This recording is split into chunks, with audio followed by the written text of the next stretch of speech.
10th maths third சாப்டரில் 3.25 example some.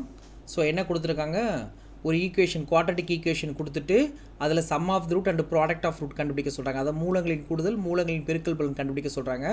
So இப்போ நம்ம முதல்ல என்ன செஞ்சுக்கலாம், ஃபஸ்ட் ஈக்குவேஷன் எழுதிக்கலாம். X square plus 8x minus 65 equal to 0. முதல்ல என்ன செய்யணும், sum of the root and product of root ஃபார்முலான்னு கேட்டால் alpha plus beta equal to formula என்ன மைனஸ் பி பை ஏ. அதே மாதிரி ப்ராடக்ட் ஆஃப் ரூட்டுக்கு ஃபார்முலானா alpha beta C by A. அப்போ ஏபிசி மூணுமே கண்டுபிடிக்கணும். ஸோ அப்போ என்ன செய்யணும், இந்த கம்பேர் பண்ண போகிறோம். A x square plus b x plus c equal to 0. அப்போ எக்ஸ் ஸ்கொயர் பக்கத்தில் இருக்கிறது என்னது, ஏவா? அப்போ எக்ஸ் ஸ்கொயர் பக்கத்தில் இங்கே என்ன இருக்குது, 1 இருக்குது. அப்போ ஏயோட வேல்யூ என்னது, 1. அடுத்து எக்ஸ் பக்கத்தில் இருக்கிறது தான் பி. அப்போ பியோட வேல்யூ 8.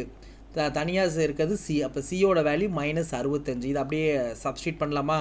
ஃபார்முலா மைனஸ் பியோட வேல்யூ என்னது 8 டிவைட் பை ஏயோட வேல்யூ இன்னும் 1. அப்போ 8 டிவைட் பை 1 என்னாவது மைனஸ் 8. அடுத்தது சி பை ஏ. சி எவ்வளோ, மைனஸ் 65. ஏயோட வேல்யூ என்னது 1. இப்போ மைனஸ் 65 டிவைட் பை 1 என்னாவது மைனஸ் 65. அவ்வளோதான் முடிஞ்சிருச்சு. ஸோ செகண்ட் கொஸ்டின் என்ன கொடுத்துருக்காங்க, 2x square plus 5x plus 7 equal to 0ன்னு கொடுத்துருக்காங்க. ஸோ நம்ம அதே மாதிரி ஏபிசி முதல்ல கண்டுபிடிச்சிடலாமா? எக்ஸ் ஸ்கொயர் பக்கத்தில் இருக்கிறது ஏவா? அப்போ ஏ ஈக்குவல் டு 2. எக்ஸ் பக்கத்தில் இருக்கிறது பி. அப்போ பி ஈக்குவல் டு 5. தனியாக இருக்கிறது என்னது சி.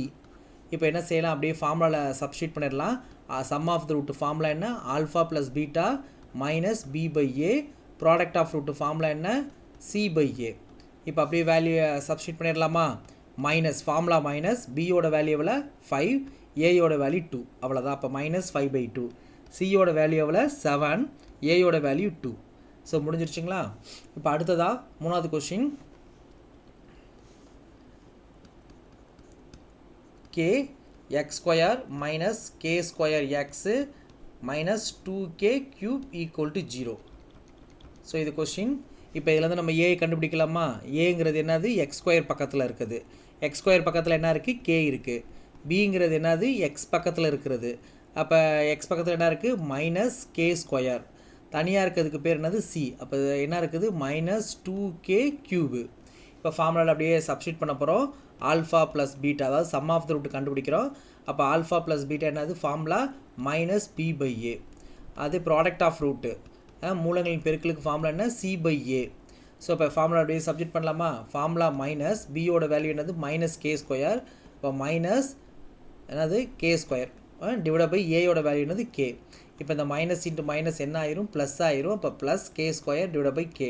இந்த ஒரு கேக்கு ஒரு கே அடிச்சிட்டா மீதி என்னது, ஒரு கே இருக்கும். அவ்வளோதான் முடிஞ்சிருச்சு. அடுத்தது ப்ராடக்ட் ஆஃப் ரூட் ஃபார்முலா என்ன, சி பை ஏவா? சியோட வேல்யூ என்னது மைனஸ் 2k கியூபு. ஏயோட வேல்யூ என்னது கே. அப்போ இந்த ஒரு கேக்கு இந்த ஒரு கே அடிச்சிட்டா மீதி 2k இருக்குமா? ஸோ அப்போ ஆன்சர் என்னது மைனஸ் 2k ஸ்கொயர்.